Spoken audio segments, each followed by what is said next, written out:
Well, hello everyone. I had to show you who is blooming today. It is Fal Legato, and oh my goodness, these blooms charm me every single time I look at them. Had to share them with you. And I wanted to share with you my spring fertilizing recipe for my Phalenopsis orchids that are growing in moss, in bark, and in water culture.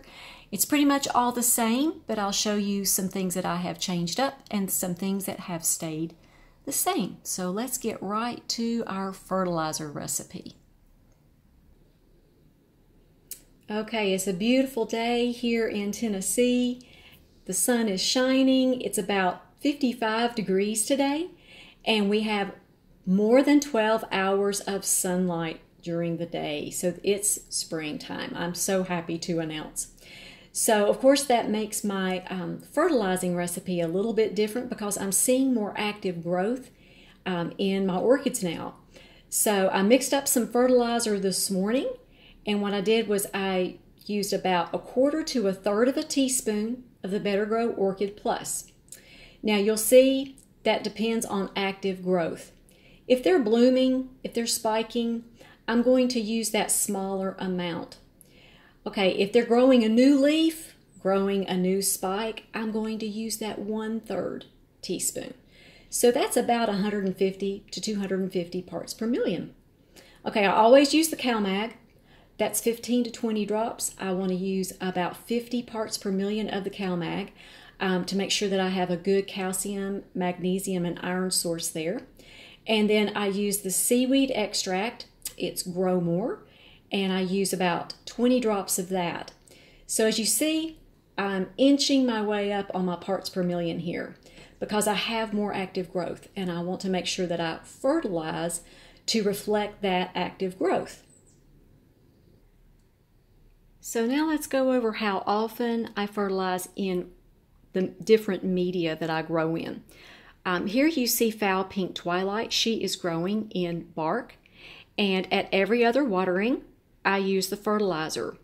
When I'm not using the fertilizer, I still put the CalMag in the water.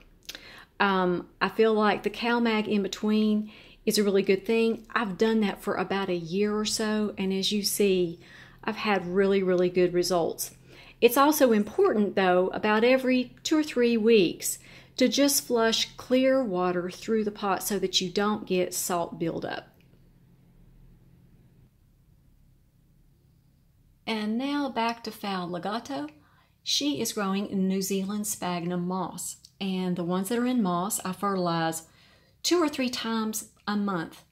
The same way on the days that I'm just watering, I do add CalMag. And then every 2 or 3 weeks, I just flush out the pot with clear water.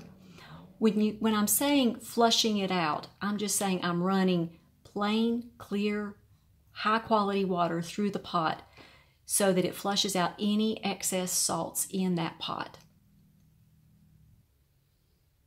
And here's my beautiful white fowl that I nicknamed Bella, and she is in water culture.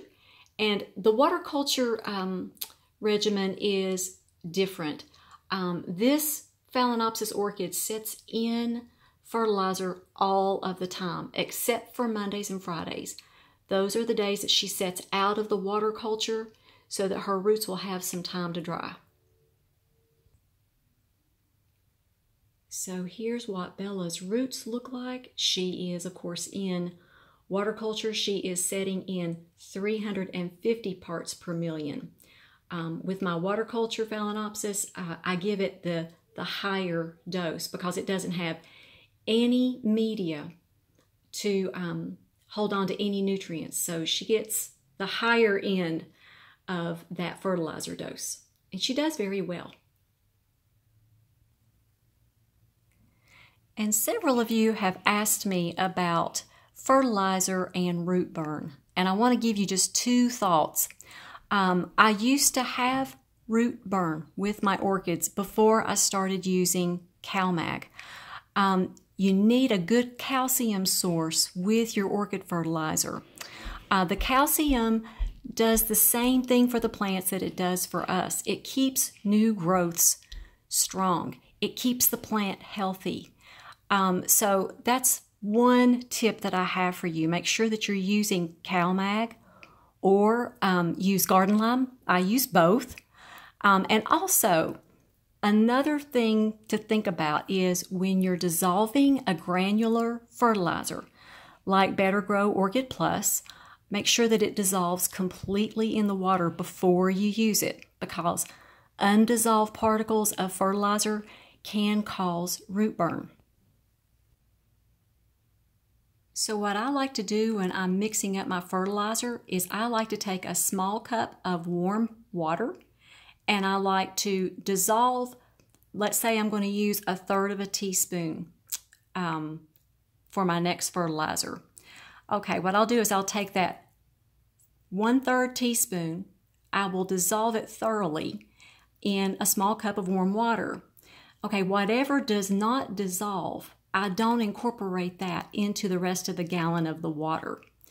So I found that that really helps. Let me show you the residual, what I did not use from 1/3 teaspoon of my Better Grow Orchid Plus this morning. And this is my measuring cup that I used to dissolve it in. And do you see? That was from 1/3 teaspoon. That did not dissolve. I try to let it set for a while in that warm water so that it will all dissolve, but still it won't completely dissolve. And I don't want to put that on my orchid roots because that could cause fertilizer burn. And another question I get really often on my channel while we're sitting here looking at these beautiful blooms on my Phal Soho Gotrus Flora Arc. Where do I buy my fertilizer and my supplements? I buy them all on Amazon. Very easy to find them there. And I hope that these fertilizer tips and that the recipe card is very useful to you all, and you all just be highly favored, deeply loved, and greatly blessed. And we'll talk to you all soon.